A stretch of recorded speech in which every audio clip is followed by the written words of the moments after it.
Okay, so today, today is our last lesson. After this, we are kind of wrapping up our unit. So a couple of thoughts here. After today, we've got one last assignment. If you haven't been keeping up with all the previous assignments, you can always hand them in late. Remember, the one issue is that it has to count the progress log. Bless you. Okay. So it means that, you know how on your progress log you're allowed to omit like 2 or 3 of your worst marks? Well, if you do poorly on it, then it means you can't omit that one. So, but I would still recommend, it's better to have 4 marks than a 0. Right? At the end of the day, it's better to actually have something. We're rapidly finishing off our unit. So we're going to write a quiz this Thursday, which is basically like a unit test. It's going to be like a practice unit test. For this one here, though, you can still omit. Terry Fox is going to be Friday afternoon, which coincides well because I have a dentist appointment anyways. So I've actually decided to push things back. We were supposed to have our unit test next week Monday, but I figured let's push it back today. Let's have it Tuesday, so that you for sure have a full day in between to look over things. That being said, this last assignment though, I'd like the last assignment done for Friday though. Okay. So before you leave on Friday, even though I'm not here, have it marked with the answer key. And it's actually already up there, ready to go. Sound good? I don't know. I'm actually going to sit here. I want to sit just a little bit. See you guys. Behind me.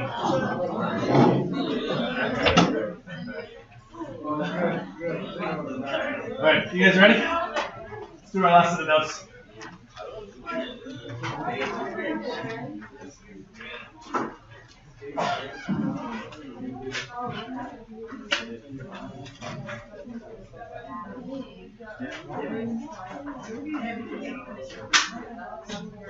you guys ready?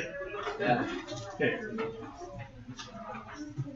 So this is a flowchart that I made last set of notes here about how to go about not solving, but how to go about simplifying rationals.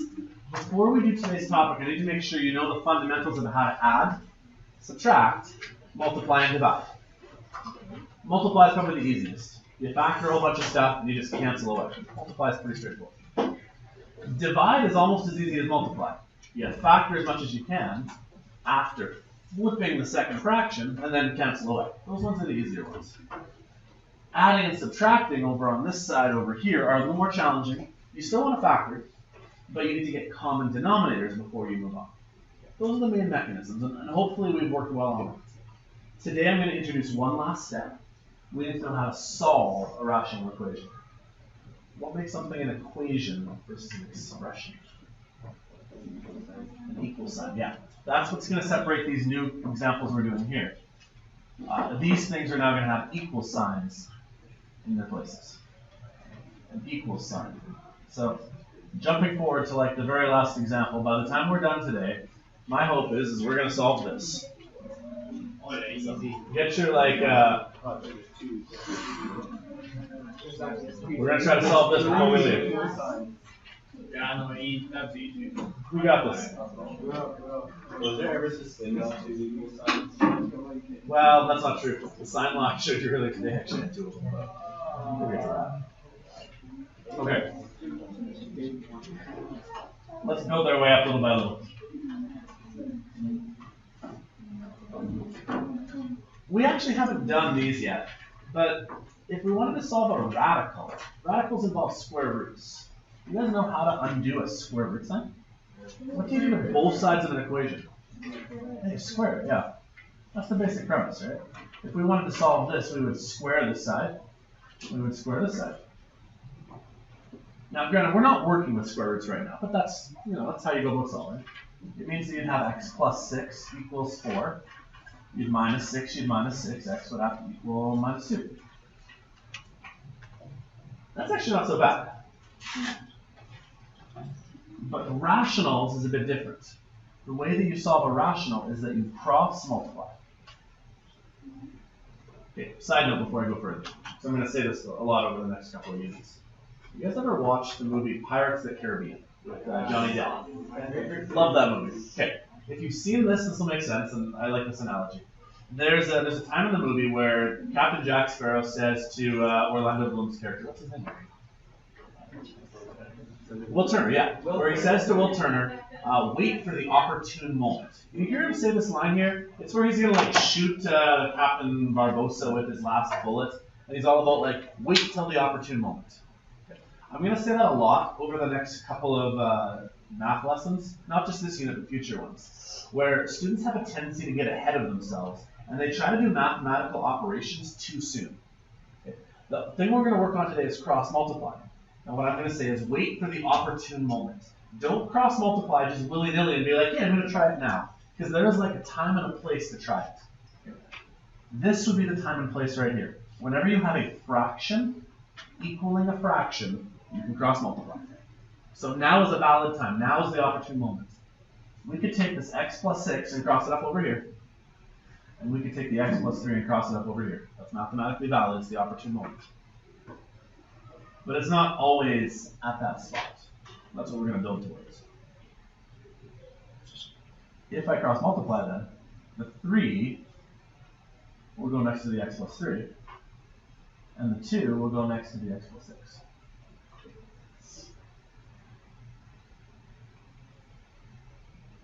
Do I have fractions anymore? We have now accomplished our goal. I mean, our first goal of getting rid of fractions. At this point here, it's just basic algebra like you've learned before. 3x plus 9, just FOIL that out a little bit. FOIL that out a little bit, 2x plus 12. It's not even quadratic. Just combine your like terms. Minus 2x from both sides. Minus 9 from both sides. X is 3.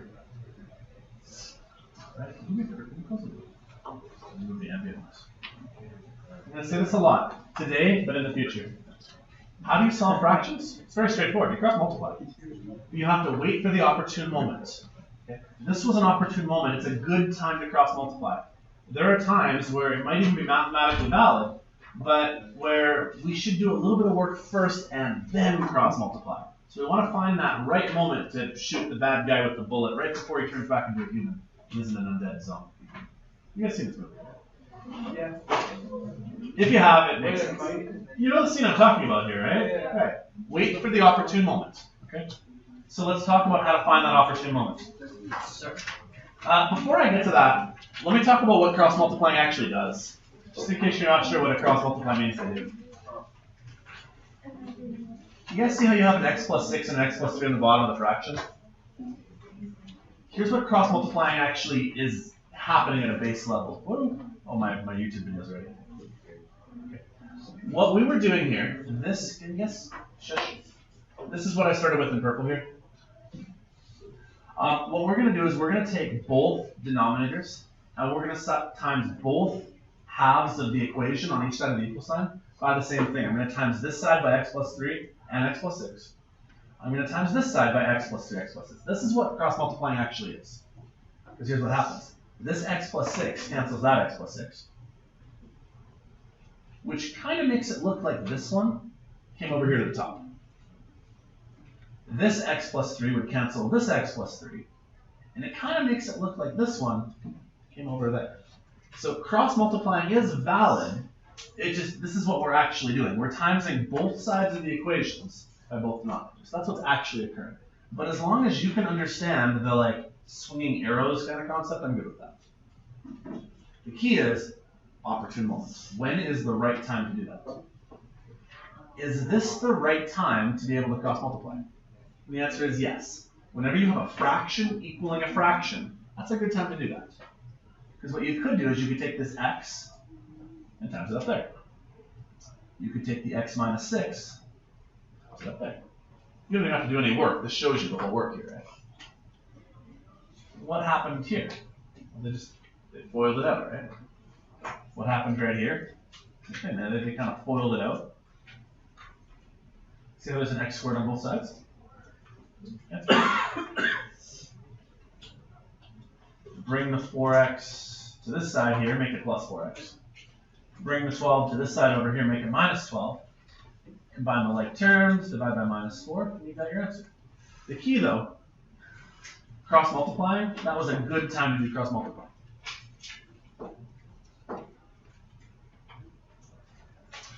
Is this a good time to try cross multiplying?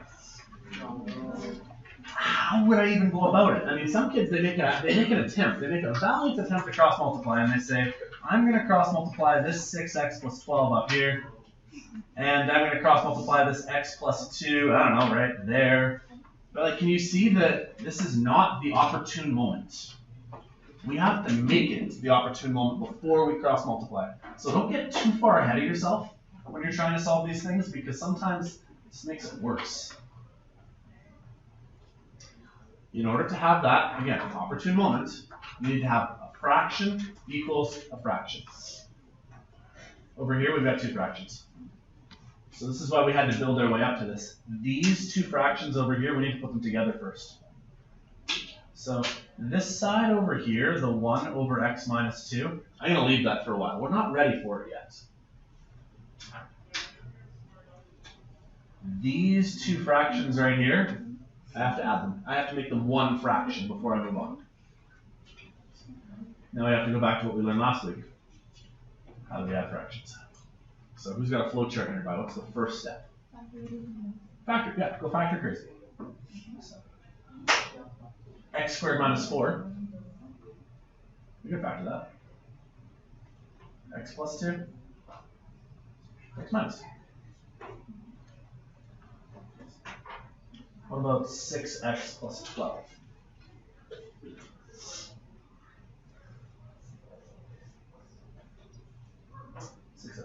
There's a 6 in common, right? What's left over? X plus 2. Let me show you something that then students sometimes try to do. Don't write this. Sometimes they might say, well, let's just make it equals and we'll cross multiply this stuff up there. Well, hang on, that's not right. Our equal sign is over here. So make sure you're very clear about where your equal sign happens to be, because that was not the opportune moment. It was very, very much wrong, right? They might look at these x plus 2's and cancel them. It's actually also not correct. The x plus 2's are already in common, which is good for us.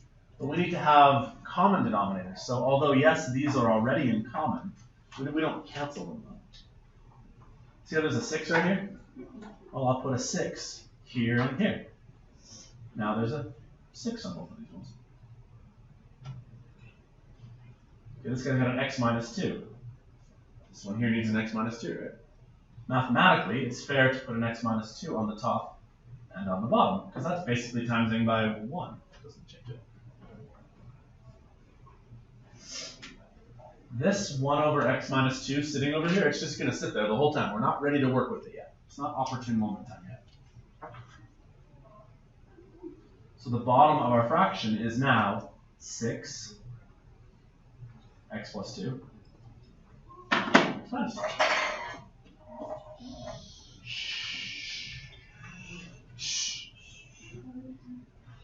Okay. Is there any point in foiling at the bottom of this fraction?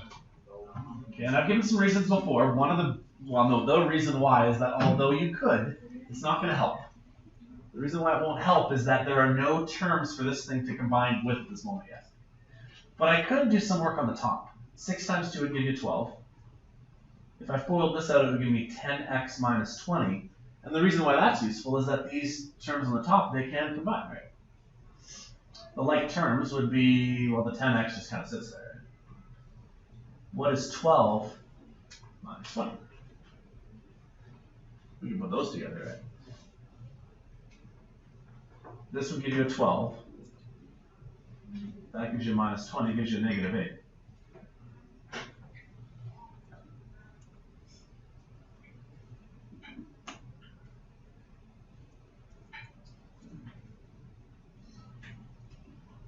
Are we at the opportune moment?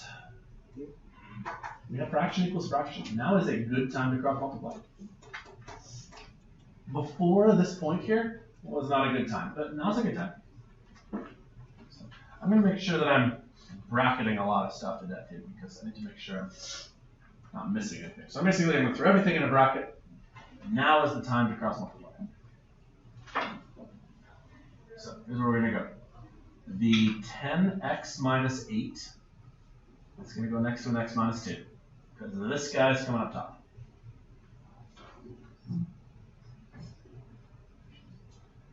On the other side, there is a 1. Up next to it is a 6. Next to it is an x plus 2. And next to it is an x minus 2. You may notice something. There's something on both sides. X minus 2 is on both sides. You know what? You know how I took the x minus 2 and I could have times it up here? What if I chose not to? What if I had chose not to take the x minus 2 up top here, and I chose to leave it on the bottom of this fraction here? You keep your eyes open for that. Sometimes cross multiplying is good, but again, it's that opportune moment. Maybe I shouldn't take the whole thing with me. Maybe I should just leave the x minus 2 behind, not bring it up top here, because look, now it canceled out. That's really useful, isn't it? So here's what I'm left with. I've got my 10x minus 8 over here. And all that's left over here is 1 times 6. So that's 6. Right? 6 times x is 6x. 6 times 2 is 12. We can solve this. Fundamentally, our biggest issue with the fraction is now gone. We no longer have fractions. Now we just have to solve. So I would do something like, say, minus 6x for both sides. Add 8 to both sides. 5.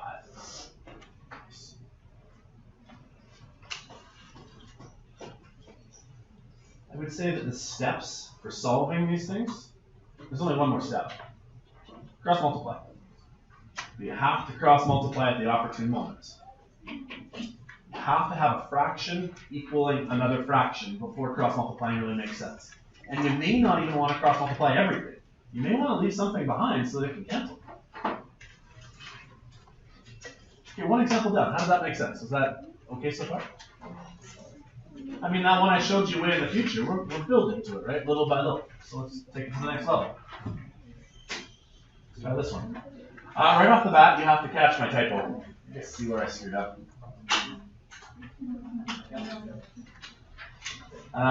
This is supposed to be x. Sorry.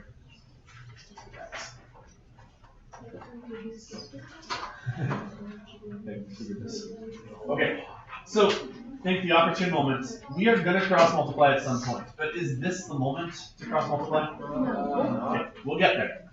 So on the right hand side over here, the 18 over x squared minus 9x plus 18, I'm going to leave it. We're not ready to deal with that section.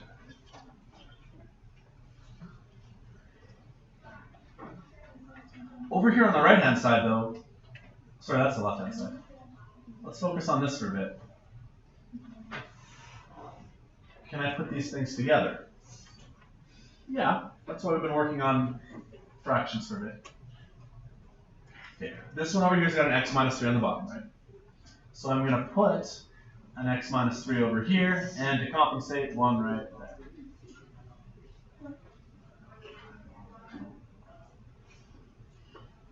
This one's got an x minus 6, so I'll put an x minus 6 here and here. Is there any point in foiling up the bottom? Not yet.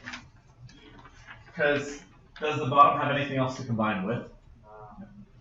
But the numerators, the top of the fraction, yeah, it's worth foiling this little bit out here because we can actually put the numerators together. So that's my next step. If I do 9 times x, I'll get 9x. And 9 times minus 6, it's negative 54. 4 times x is 4x. And 4 times minus 3 is minus 12. I am being very purposeful though. I'm keeping that minus sign in between. Because you always got to be really careful with subtract signs. Before I even go any further, I'm going to put these together. What is 9 minus 4? Does that be plus 12, Chris? What's that? Does that be plus 12? Well, that's what I'm going to do next here.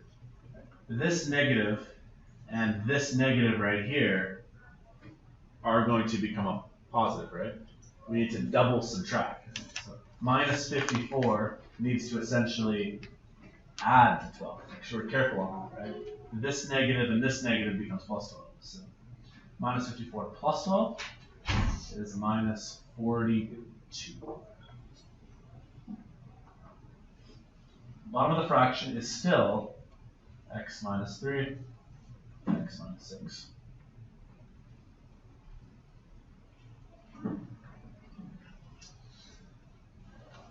Opportune moment. This x squared minus 9x plus 18, I could write it here and start cross multiplying, but it's not the most opportune moment yet, because this thing factors. What's it factor to? Believe it or not, it factors to x minus 3 and x minus 6. If I factor this guy right here, it actually factors to that. That's better. I'll say this a lot. Sometimes you're not doing it wrong, but sometimes there's a better way of approaching it. Sometimes what you're doing is not helpful. If I were to factor this, cross multiplying here changes things. Let's say I cross multiply this side up top right here. Erase this and bring the x minus 3 and the x minus 6 up there. Should I actually bring this side up to this side there? Or would it not make more sense to go, hey, look, this is clever. Bye-bye. I guess in a way you could say there's a 1 left over down here. I could times that 1 up over there if I really wanted to go through motions. So what's left? You got your 5x. You get your minus 42 and it's equal to 18. We've gotten rid of our biggest dilemma, right? The fractions are now gone. We took the bottom of the fraction. We actually didn't really cross multiply. We just took 1 up over here and we decided, hey, look, it cancels. Add 42 to both sides. 5x equals 60. Divided by 5, divided by 5. X is 12.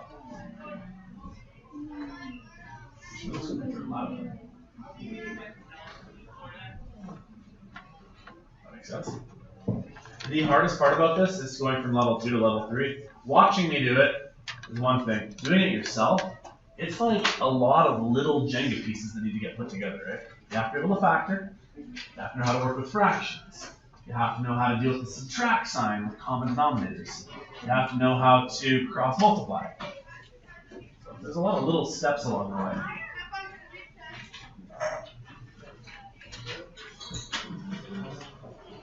Okay. So let's talk through things first. We have fractions, right? As soon as you see fractions, we're thinking cross multiply. But we're waiting for the opportune moment. We wait until it's most at our advantage. So let's open the door there.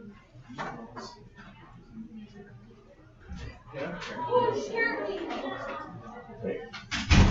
Can we even multiply at this particular moment, even if we wanted to? Not really. And even then, we want to make sure that it's to our best advantage when we actually go through the cross multiply process. So before I do anything, I think I'm just going to rewrite this stuff over here. I'll deal with that side later.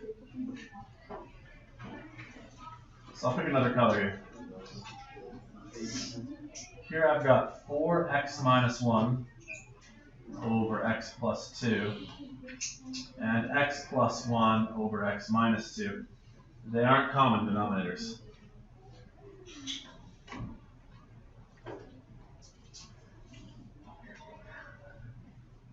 Don't be a distraction, okay? Okay, so this guy's got an x plus 2.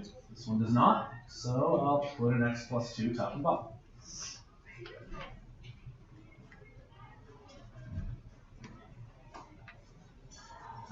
This one has an x minus 2. The first one does not, so I'll put an x minus 2 top and bottom.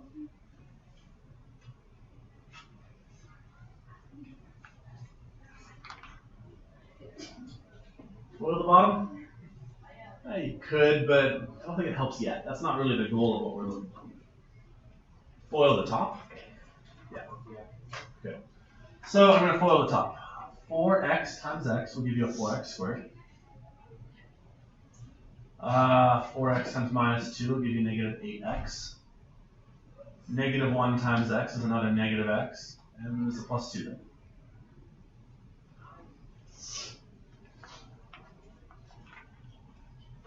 I'm going to put a big negative sign between these things before I go to the next one.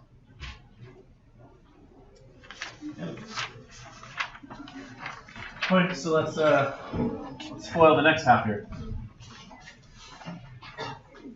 X times x will give you x squared.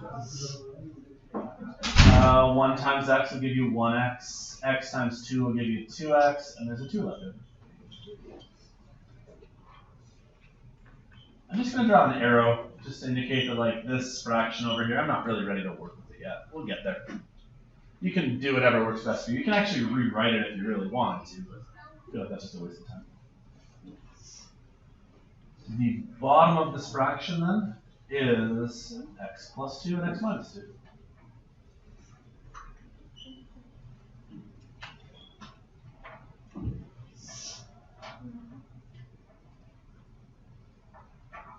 Very careful with the subtract. If someone's going to make a mistake, it's probably here. We're doing 4x squared minus an x squared, 3x squared. Okay, careful here. We've got negative 8x, minusing 1 more, that's minus 9. Minusing 1 more, that makes minus 10. Minusing 1 more makes minus 12, I believe. So there are minus 12 x's altogether. However it is you deal with the negative.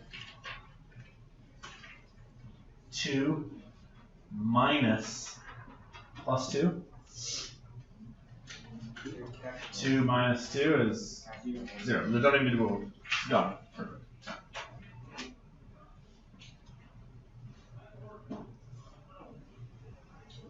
Okay, so now I'm going to rewrite this thing over here on the side finally.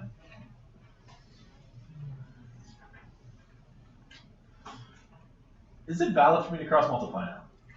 And it says, yeah, it is. You have fraction equals fraction. I'd like to show you why sometimes you have to do that whole wait for the opportune moment thing. So don't write past this, okay? I just want to show you where a problem could come up. If you tried cross multiplying up here, you'd end up with 3x squared minus 12x. And then you're going to put next to it an x squared minus 4. And you may want to FOIL that out. It's going to give you x to the 4s. You don't need to deal with that. If that makes sense. Like it's going to become too overwhelming. So again, wait for the opportune moment. Let's not cross multiply like I have on the screen here yet. Let's go back. And let's see that we can find a smarter way to fix things up a little bit here. Before I cross multiply, I can do some more factoring, couldn't I? This guy up here, it factors. You could factor out a 3x, and it would leave you with x minus 4. This is an x plus 2 and an x minus 2. What about this guy over here? There's got to be numbers that go into 4 and 24, right? Or is there? No? Feels like there should be, but I guess not. Is there? Let's see, 1 and 24, that won't work. 2 and 12, 3 and 8, close. 4 and 6, I guess not. Okay, so I guess that one doesn't factor. That being said, what about this x squared minus 4 down here?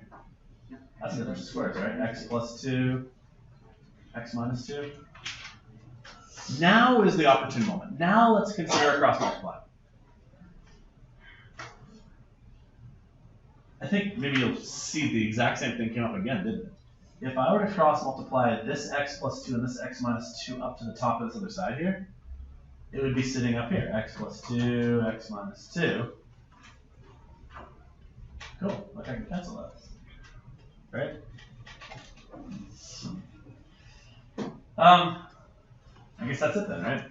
So, although factoring was a real valiant attempt, I guess the best I've got now is the 3x and the x minus 4, and the x squared minus 4x plus 24.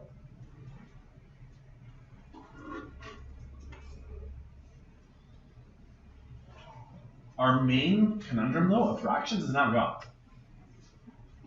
We've been at this spot before. This is the rope analogy. Re-untangle the rope, bring it all to one side, and solve the quadratic.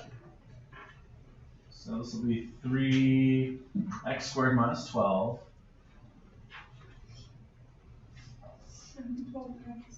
Ooh, thank you. Good catch. Bring everything back to the other side. So you got 3x squared, but we're bringing back an x squared, so subtract. So we need 2x squared. You had minus 12, but you gotta add 4. So that's minus 8x.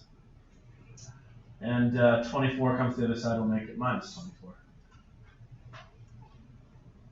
Not bad. We try factoring.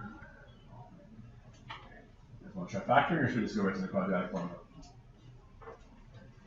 Either one could work. Let's try factoring, because I see something in common. See how all of these things have a 2 in common? Here's something really clever, if I haven't shown you this before. I'm going to factor out a 2. It's going to leave me with x squared minus 4x minus 12 equals 0. This is really clever. I'm going to divide both sides by 2.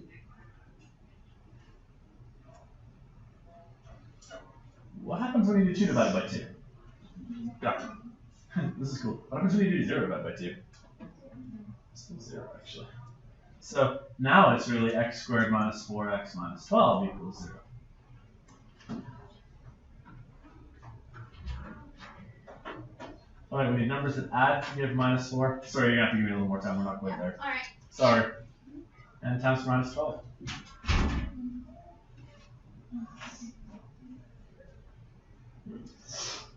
Okay, that's got to work, right? Minus 6 and 2. Minus 6 and 2. Minus 6 and 2. So I can make it x minus 6. X plus 2. X is 6. Minus 2. Feels kind of good to solve one of these, eh? Like, it is who's working on a full page? Right? Like, where it's like, it's really, this is the culmination of taking all the little skills and putting them together. You have to factor, you have to FOIL, you have to expand, you have to know your quadratic formula maybe, you gotta be able to do fractions. Don't flip over the page though, we're not done. I got one more thing to show you. Oh. Okay. We don't do this often, but maybe teachers in the past have harped on you, check your work. We could. Not that I'm the kind of teacher who's going to say you must do it, but it's not a bad idea. I want to show you what happens when you try checking your work though. Our answers were supposed to be 6 and minus 2, correct? I could try checking 6. And I'm sure it would work if I actually plugged in numbers here. But minus 2 causes a bit of an issue right here. What if I try plugging in minus 2 right here? Minus 2 plus 2 would give you a 0 on the bottom of a fraction. And we can't have 0 on the bottom of a fraction. So this is a new circumstance, one that we haven't really dealt with before, probably at all, where when you actually do all of the work, you get an answer, and you didn't do it wrong. We did our work correctly, absolutely. But we got an answer that is non-logical. And believe it or not, this comes up in math way more often than you think. We actually have a name for this. We call it an extraneous solution. I'll even write it out here. I'm sure it's my next slide. It's called an extraneous solution.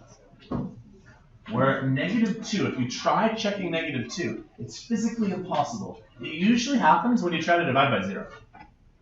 If I try to plug in -2 right here, you see how you could not? It wouldn't work.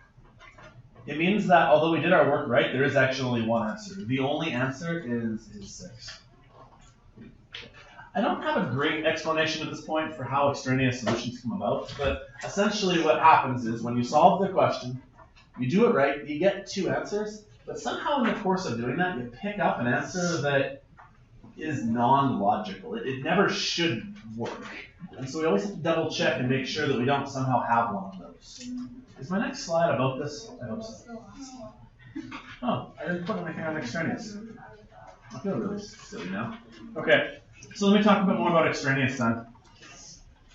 Whenever you solve one of these fraction ones here, and you get an answer, double check and make sure that your answer is somehow not going to be the bottom of a fraction. For example, let's just go back here. Here, our answer was 12. I don't need you to actually check your work, but is it physically possible here for x to be 12? Yeah. Here, could x be 12? Let's say you got the answer of 3, though. Right here, 3 would be a problem, right? So it's kind of like, you know how in the quadratic formula there's the answer, there is no answer? It's kind of like this here, where you get an answer, and you go back and double check it, and you go, it doesn't actually fit. Okay? It comes up more often than you think. This is the first time I've probably ever shown you one of these, but especially for kids in taking the -1 stream, as we do more radicals, exponents, and logarithms, these these fake answers come up. I have an analogy for this actually. You guys ever hear of the syndrome where someone, like, say they lose a limb, and they still think that they feel the limb that's there? You ever heard of that before? I think it's kind of like that here. I know the analogy is not perfect, but like you have an answer and you think it's right, but really the limb was actually cut off. You still feel like that hand is there and it's not. That's what's happened here. You think that you've got your answer. Your answer is, 6 and -2, but actually the -2 was never there to begin with because you're not allowed to use -2. That's the one restriction it was never able to be. Okay. That's the last one. All right, let's try this last one, then we'll take a break. So this looks intimidating, right? Just a little bit. If you can solve this, you can do anything. Let's talk about all the little things that are meant to freak you out. Right off the bat, you see fractions, right? Okay, so let's talk. The right way to get rid of fractions is to make it go fraction equal fraction, and then cross multiply when the opportunity is best to our advantage. It's not there yet. What else intimidates you? What else looks scary? The exponents. Okay, so let's talk about those. What do negative exponents mean? Negative exponents means that it's actually on the bottom of a fraction. So when you guys see this x minus 4 to the -1, it really just means that it's 3 over x minus 4. That's not so bad. Here you have x plus 2 to the -2. All it means is that you have x plus 2 written on the bottom of the fraction twice. That's so intimidating. What else is intimidating?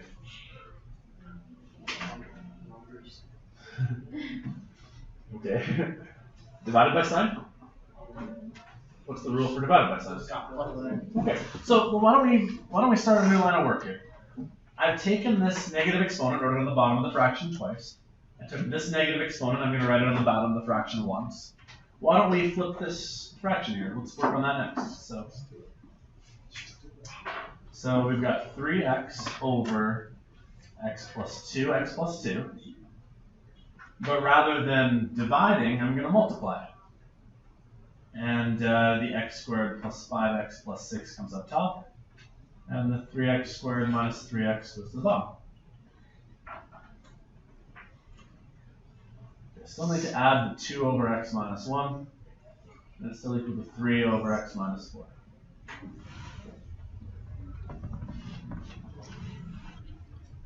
Okay, still not awesome. But have we taken our anxiety down a little bit at least? I don't have a divided by sign anymore, that's not so bad. The exponents aren't as scary as they originally once were. So let's go back to the core of the question. We have fractions, right? We're going to cross multiply. At the opportune moments, it's still not that opportune moment. Because we need a fraction to equal a fraction. So this far side over here, it's looking good. But I've got to do some work over here.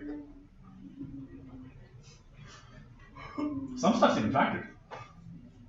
But some stuff isn't. So why don't we factor some stuff?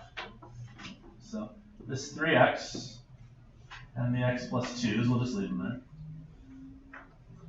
X squared plus 5x plus 6. You gotta be able to factor that, right?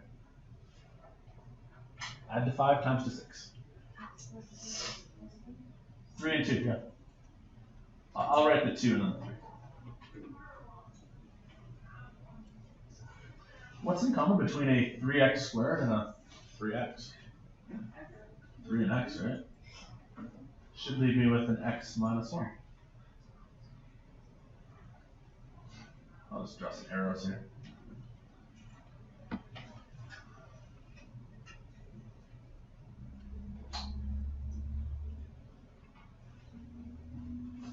What have we factored?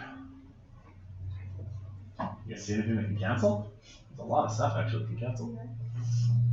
Right off the bat, 3x's cancel, right? Anything else?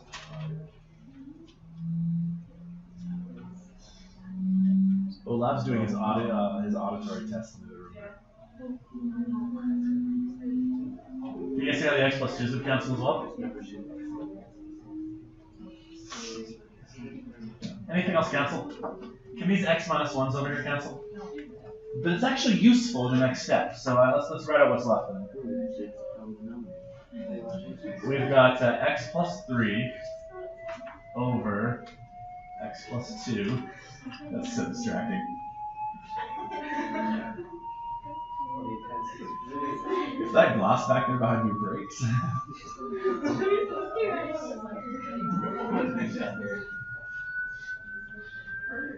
Okay, just wait until it's over. Bell, Consorti, and Lane, please come to the office.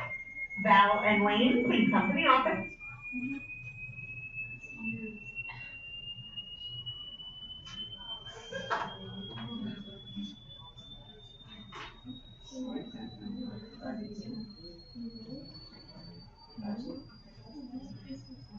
Still hear it? Yeah.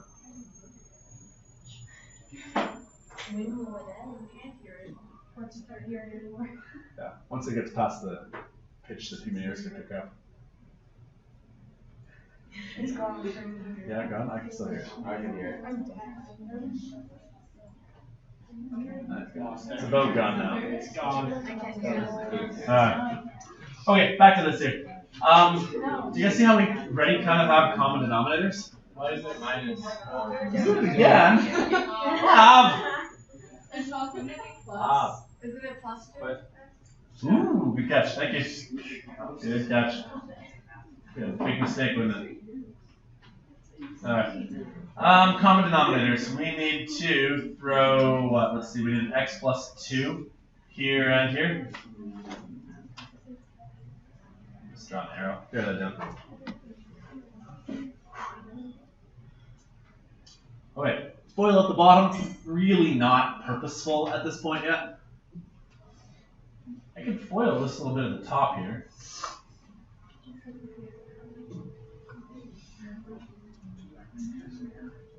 I just want to finish this last example. It's the last one. Okay. Susie can stay with me. We are almost done, I promise. Would this make sense if there's 2x plus 4 kind of sitting there? Yeah. So putting it together, x plus 2x means you got 3x, and then 3 plus 4 gives you 7, all over the x plus 2, the x minus 1. We're getting close to that opportune moment. We've put together that whole mess of stuff on the left-hand side there is actually not that bad. Okay, what was my other fraction over here? 3 over x minus 4?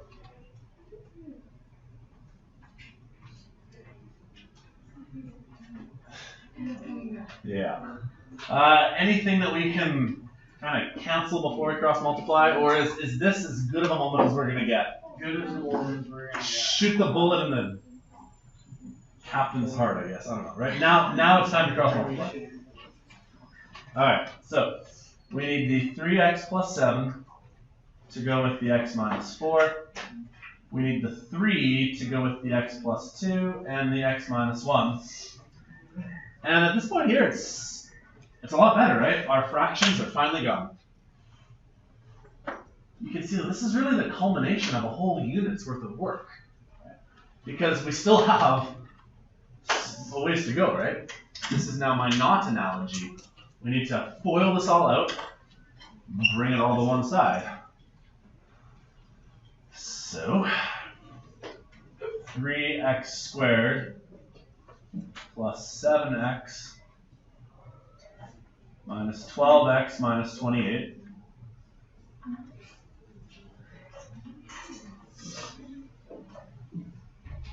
What I'm going to do is I'm going to FOIL this stuff here, and then I'll times it all by 3.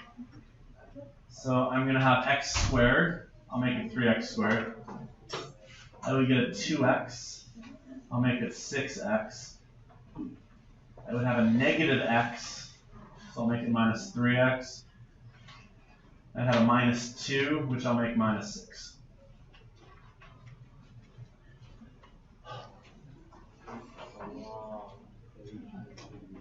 Let me show one last thing here, but we're actually about done.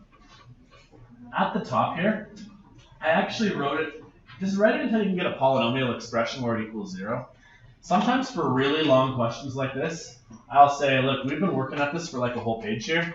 I don't actually want you to solve it. I just want you to get it to the point where you get a polynomial. So, and then we'll say, if you want to keep going, I guess you could. But all I want you to do is just make it equal to 0. And then we'll stop. If I did make it equal to 0 and brought everything to one side, you'd have no x squareds. Does it cancel? So minus 5 and 3. You'd have minus 8x minus 22 equals 0.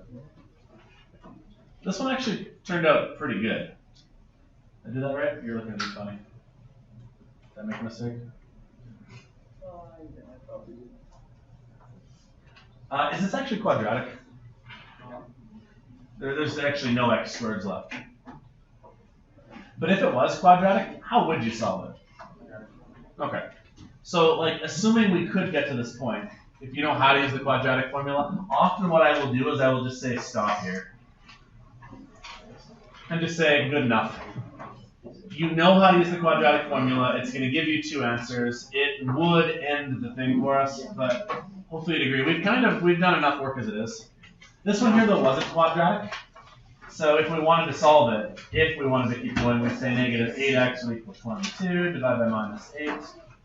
X is going to be 22 over minus 8, which is 11 over 4. 11 over 4, that's the answer, guys. But for a question this difficult, there's actually one on your assignment like this. I'm going to say, look, just get it to the point where you get a quadratic equation and call it quits. That should be sufficient. That was a beast, eh? Okay, one last thought here, then you guys are going to take a little break. Sorry. Let me just summarize here. Here are the skills I need you to possess. And we worked on all of them all in one question. So from the top. Can you expand? Can you factor? Factoring involves a lot of different things. Can you factor difference of squares, trinomials, ones where there's a number in front even? Those ones are hard. Do you know how to use a quadratic formula to solve? We didn't use it here, but we might have needed to. Do you know how to do a system of equations? And then the most recent things we've worked on, we're going to need to be able to solve things with fractions. Solve things with fractions, wait for the opportune moment, and cross multiply. But in order to get to that opportune moment, you may need to add, subtract, multiply, or divide some fractions as well. So you have to know how to possess those skills as well. If you can put all of that together, we can now solve a question like this, which, I mean, at first looks crazy intimidating. But on an individual basis, this is something that you guys have the ability to solve piece by piece by piece. That's our unit. That's algebra. It takes us basically all the way from factoring up until this crazy mess right here. It's just all algebra skills. So, going forward, the next couple of days are work days. So, tomorrow, Wednesday, and Thursday, all work time. No, sorry. Tuesday and Wednesday, work time. Thursday, I'm going to give you a quiz. Let's see how you're doing on this stuff. Friday, we really don't have class because it's Terry Fox Day. Next week, Monday, a work day to make sure we've got this. By then, hopefully you've done your assignment. And then next week, Tuesday, we're doing a unit test. If I can give some advice, do some practice questions in your journal. That's one of the reasons why I made those journals in the middle there, is there's tons of questions on working with fractions. Get some practice in. Because it's not one of those things where you just watch and go, yeah, I got it. Like, you got to do this a few times. Okay? Sound good? Okay. Take a little break because that was an experience. When you come back, you've got just under half an hour to do stuff. So work on whatever it is you need to work on.